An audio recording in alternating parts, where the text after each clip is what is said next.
Tubers, Tibets, and of course crazy people. Well, I am here on the patio of my friend Jan's, and Jan and I have something in common. Unfortunately, what we have in common is that we got screwed over by the same fake builder slash fake contractor. And if you think my little tale of woe is bad, wait till you hear what happened to my poor friend Jan. All right, here we go. All right, everybody. Well, I am here with my friend Jan.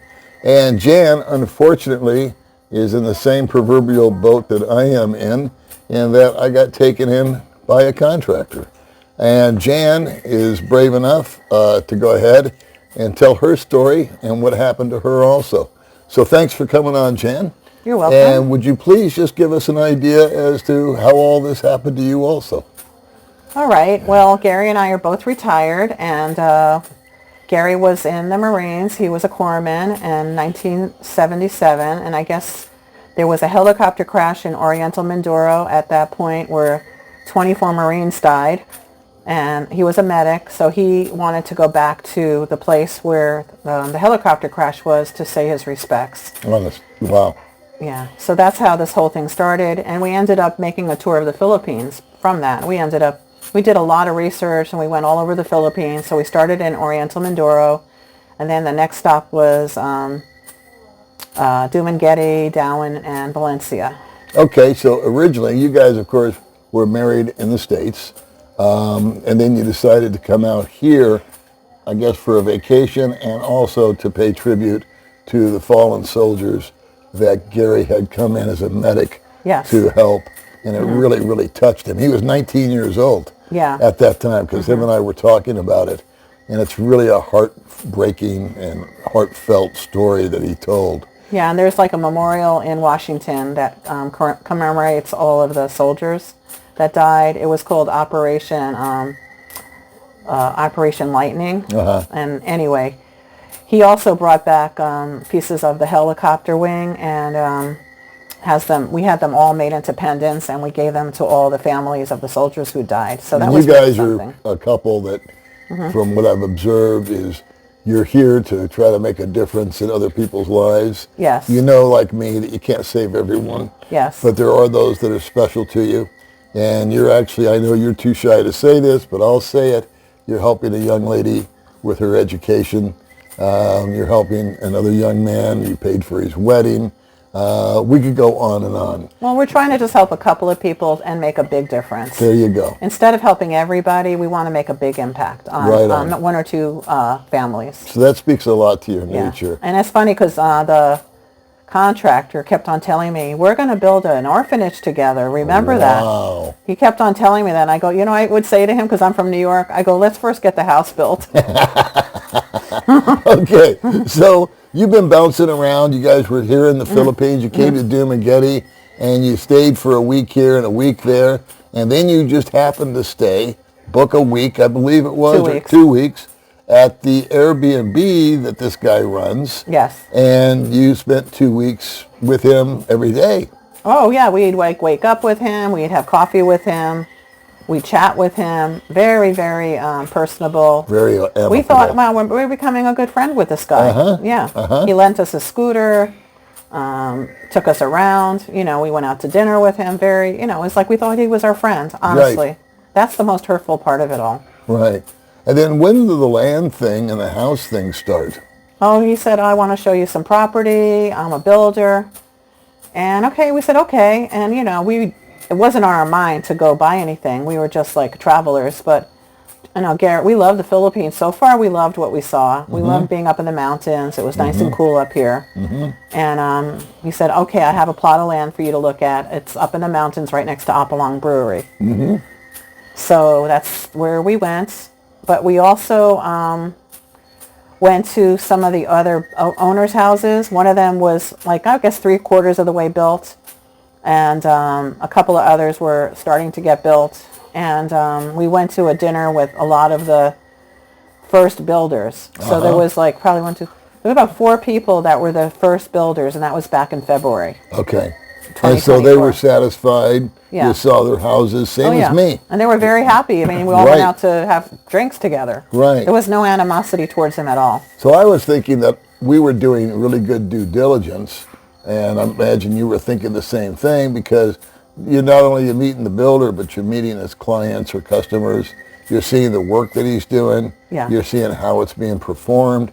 And you're getting it directly from the customers that they're happy with what he's doing. Exactly. And then you go up there and you see it with your own two eyes, and there's 100 people running around this project, and you think, well, this guy's got his act together. Yes, You exactly. know, that's what I felt. And one of the couples, her husband had to go back to Europe. She would walk up the hill every day, and she was just friendly with him. So I felt like there's no problem. I mean, they're neighbors, they're friends, and her house is almost built, you know. And she was also, they're a foreigner couple like us, so they had a leasing agreement with his housekeeper at the time. So when did the money start changing hands, and when did documents start getting signed, and when did the land get settled on and all that? How did that happen? So we were here for 2 weeks. I'd say like towards the end of the first week, we had to give a deposit. And you know how it is when you only have an ATM. We didn't know to bring a lot of cash. Now we learned. So we had to get the money in like dribs. So we had to give, I think we gave him 1,000 in one time, and then another 1,000 in cash.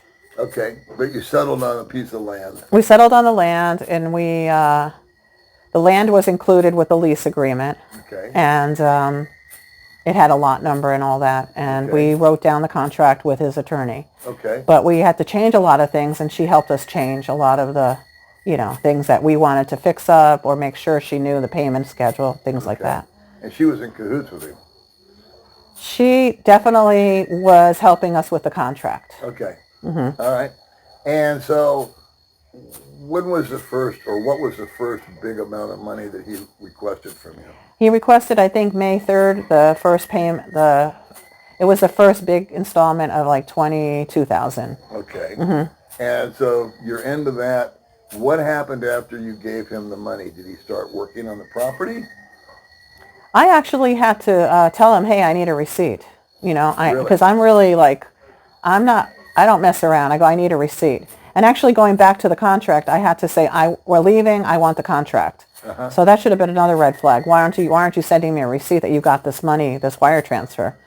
So he finally did send me a receipt. He actually texted me, said, did you get the receipt? I said, yes. But I don't know what he was like, because it was like time for the next payment. You know, so then. Had he broken ground at that point in time? Had he done any work, any physical work on the property? No, and we found out from a former employee that there was no right-of-way, and there was no way to build a road. There was a lot of neighbor issues with the neighbors where they weren't going to give up the right-of-way. That's what we found out. Was that after the fact? No, that was during. And we kept on asking him, what is going on? He never told us outright there was any problem with the right-of-way, ever. Okay. Okay, so we gave him the next payment in May of 2024. And I'm starting to get suspicious of him. Mm-hmm. Yeah. Because nothing's going on, or you're just hearing scuttlebutt? It's the same. I'm hearing the same thing about the right-of-way problem. Okay. So with no right-of-way and no way to get into the access to the land, you can't build. No. No. Yeah. So that was what we heard in the beginning. Okay. And so how were your conversations after that? I mean, we would call him. He would answer the phone immediately. Hi, how are you? He'd talk about his girlfriends, talk about his life. And I have one time I said to him, be honest and upright with me. If you're honest and transparent, we could work with you. He goes, oh, I'm completely honest. Don't worry about it. And another time I said, are there any hiccups? Jan, there's no hiccups. Don't worry, So it's getting to be like May, June, July. Gary's saying, I better go over there. I've got to go over there. Because we planned another trip in January because we like the weather. Mm-hmm. And he promised us that most of the house would be done by January. That's, I've heard that from a number of people. Yeah. So Gary is now concerned to the point that you guys have invested, what, $50,000? $47,000. $47,000 you've given this guy. Mm-hmm. And as far as you know, nothing's happened. Right. Okay. And then I heard rumors from people that land is owned by somebody else and it's being leased through his company to somebody else. Somebody else paid for the land. So I did a little detective work. I went on Facebook. I found the person. He was very honest with me. He told me, yes, it's my land. I leased it. I paid, he paid the person for the land. And it wasn't really his land either. Because the con artist never paid the owner of the land the amount of money. So those people were coming after this person for the land. So actually, the person who leased the land has a full title on the land, which is good. Yeah. And the person never paid for that land. So there's a owner of the land that wasn't paid. There's another person who has the lease, and here he's selling us the same land. So he's like triple dipping on the same piece of property Yeah. that he's got no rights to. Exactly. Some other guy owns. Yes. That's like you coming in and selling my house and I'm on vacation. Yeah. Taking all the money. Yeah. And then having some other poor couple that think they bought my house move in, and then I come home from vacation and go, what are you doing here? Exactly. I know. It was like, once I found that out, Gary was already in the Philippines. And I'm like, he's like, can you explain all? He was hot. He was. I remember I talked to him a couple times. Yeah. He was on the hunt. Well, he ended up going to all the people that he knew that bought property, and everybody was having issues, big issues. Right. And I think I called you and I said, don't give him any more money.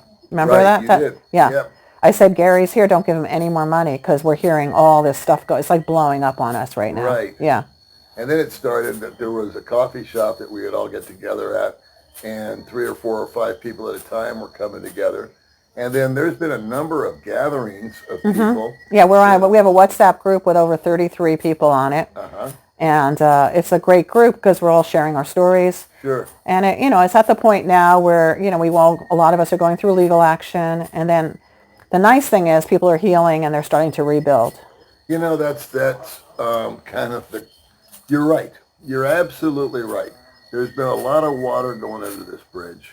And a lot of us have been hurt financially, some worse than others. Yeah. We've all been hurt financially. Yeah. But some, to some degree, a little bit, some a whole bunch.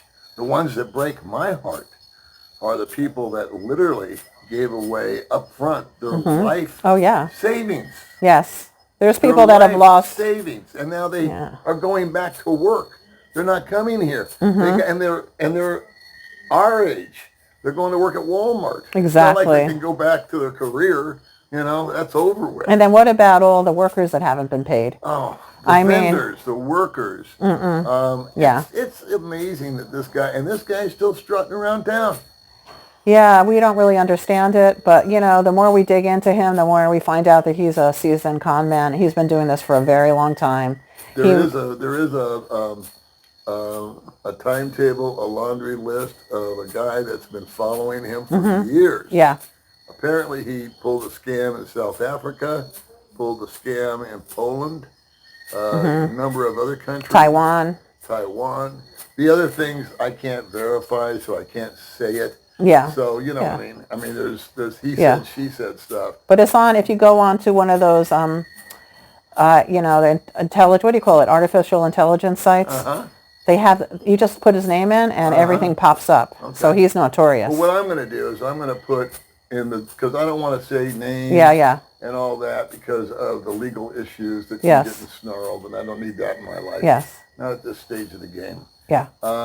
So there will be some bleeps in this video where she just said his first name, but I don't even want to risk that. Yeah. But what I'm going to do, like I did in my last video, is I'm going to put a link to his YouTube channel, which is public, and that's him. Do you want me to go on about what happened when we got here? Yeah. Okay, so we both came here. We came here on January 9th, and it's funny because we're staying at this really nice Airbnb with one of his ex-employees, and also the person who owns the land that we were supposed to buy. It's just really, it's a crazy, crazy situation. Anyway, they're very nice. They live in Apalong, and we really love Apalong. It's up in the mountains. Right. So we ended up staying here, and our primary goal this time was to get legal action because Gary already hired a lawyer when he was here. We got legal action. So we got a bunch of witnesses that testified against him, and they had to get affidavits. We ended up in this WhatsApp group. We met a few times for dinner. Heard everybody's stories. Ended up, we already sent him 2 demand letters. One was in November. One was in January.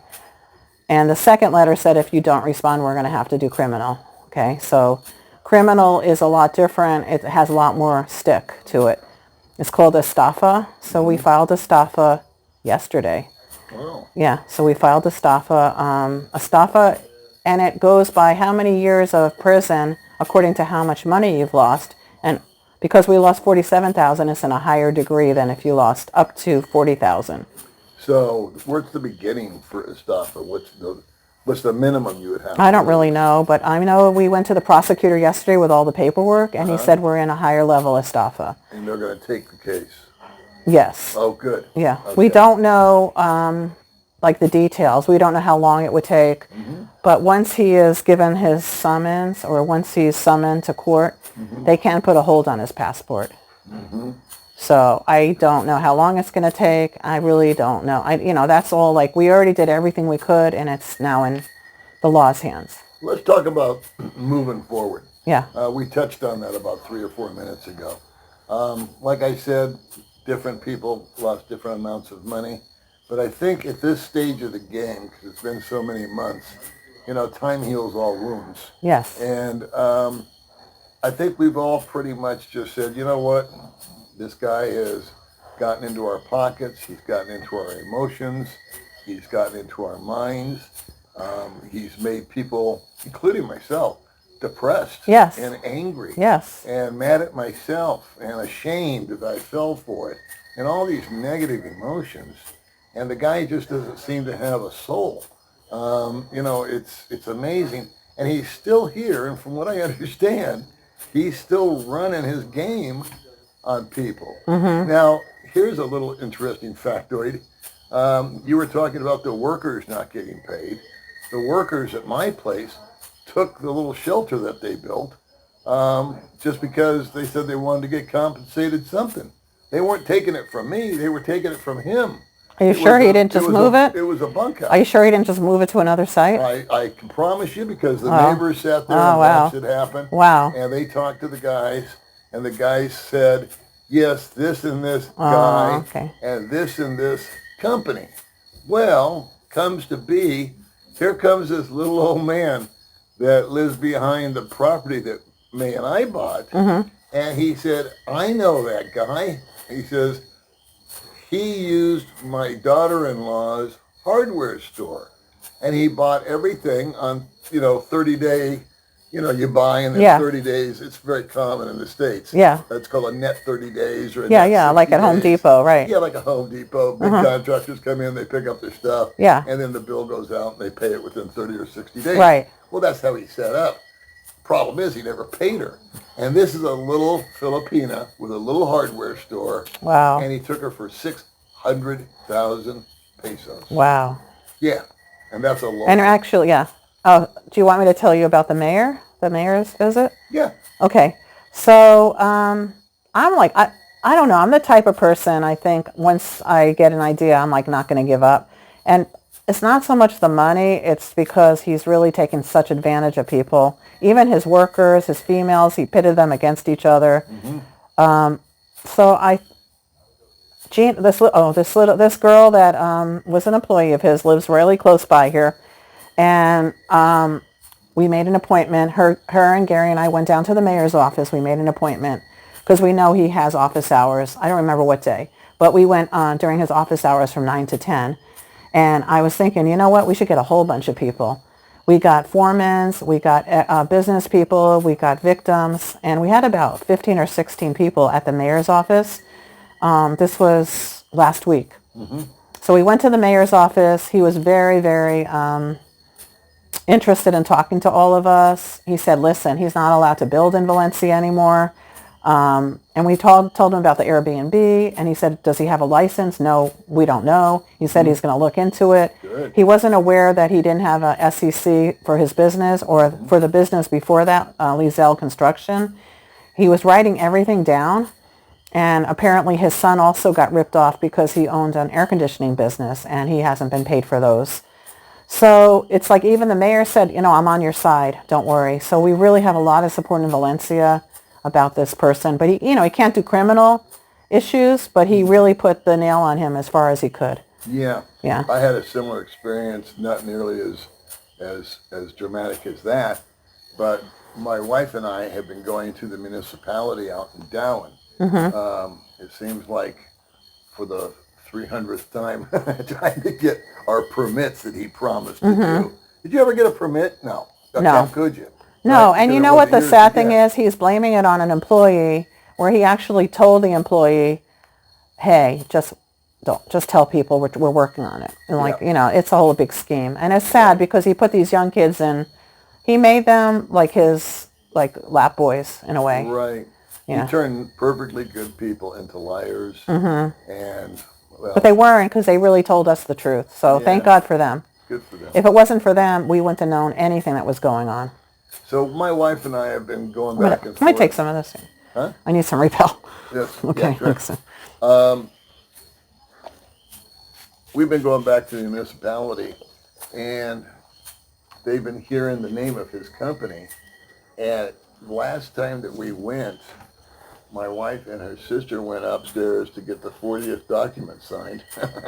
And they said, hey, that guy, that contractor guy that you guys got messed around with was up here the other day.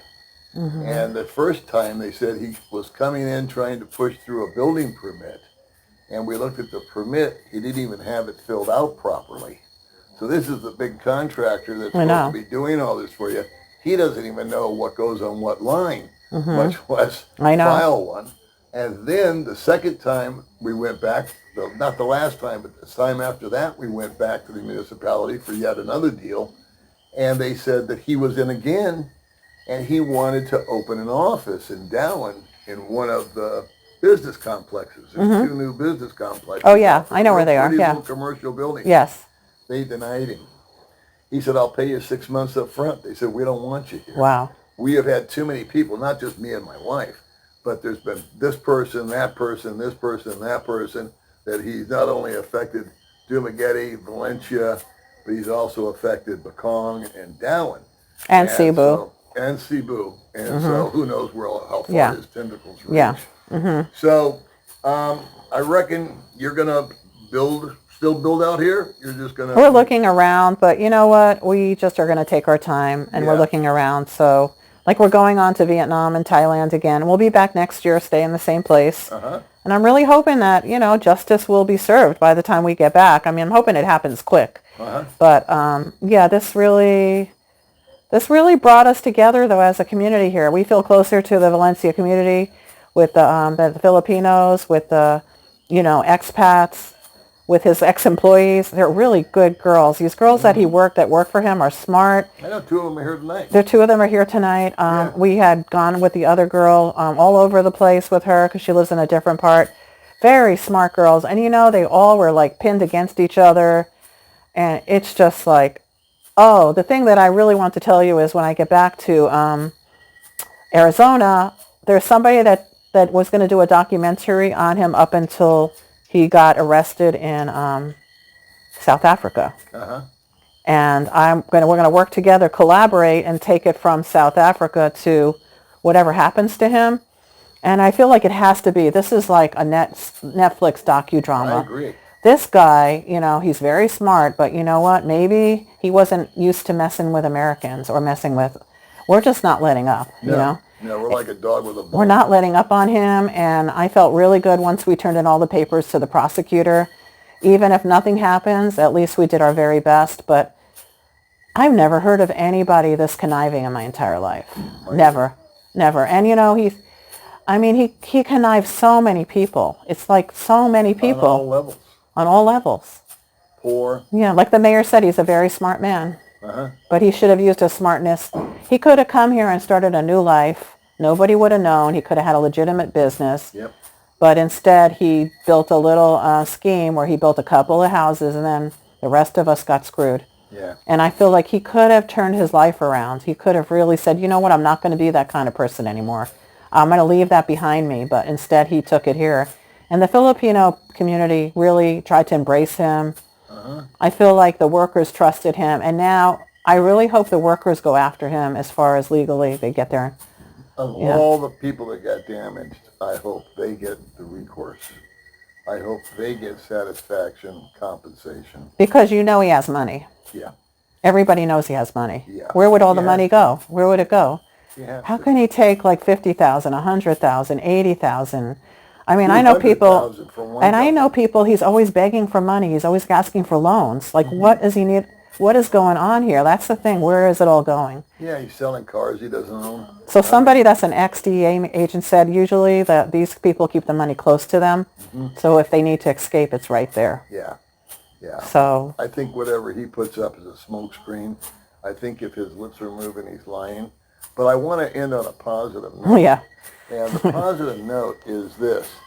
I consider you to be my friend. Yes. Your yes. husband. Yes. And we like each other. We've enjoyed what you're. I've been invited cordially to your home this evening for dinner. Yes. May and I have been here. We've really enjoyed it. Thank you. We've met all the little ladies that you had here from the company that you're also assisting. And you know what? When this thing happens, there's this weird dynamic. I had it happen years ago when I helped an expat get back to America. Oh, I remember that. Yeah, John. Yeah, well, in that whole debacle, and it was so stressful, and it was so hard. It was a different dynamic. But I made all these great friends. Yes. To this day, I talk to them. Yes. This morning, I talked to one of the guys in America. And I feel like throughout this, we have formed this little community within a community because we have that thing in common called the common enemy. And that common enemy will bring people together faster than anything. And we found out, through support and through camaraderie Yes. and uniting and fighting together, that creates a synergy and a kind of an energy between people. And I just want to tell you how much I respect you. Thank you. And all the others involved, and how brave and how forthright you've been able to be. Thank you. And we all... It takes courage to come out We here like and this say, community "This went because of wrong." that. We like Valencia so much. We love the mayor. We saw he was a very respectful man. We met we went with all the foremen to different places to help them. We have friends now with the expats. We have friends with the Freak, Asher at the Freak, and we, why wouldn't we want to come back and have a retirement here? It's a great community. Awesome. Yeah. All right, so Thank you. I said, that water's under the bridge. Time to start Well, fresh. for us, it's And not now we're under the bridge. I understand, but I'm saying the financial part. You Oh, yeah. Kind of have to Eventually, you just never know, Paul. Yeah, you never know. Yeah. That's it. Okay. Okay, thanks so much for Thank coming you. on. Okay. Hopefully you came out good. You had a couple of bleeps, but Yeah, we always do. Yeah. All right. Sounds good. Bye.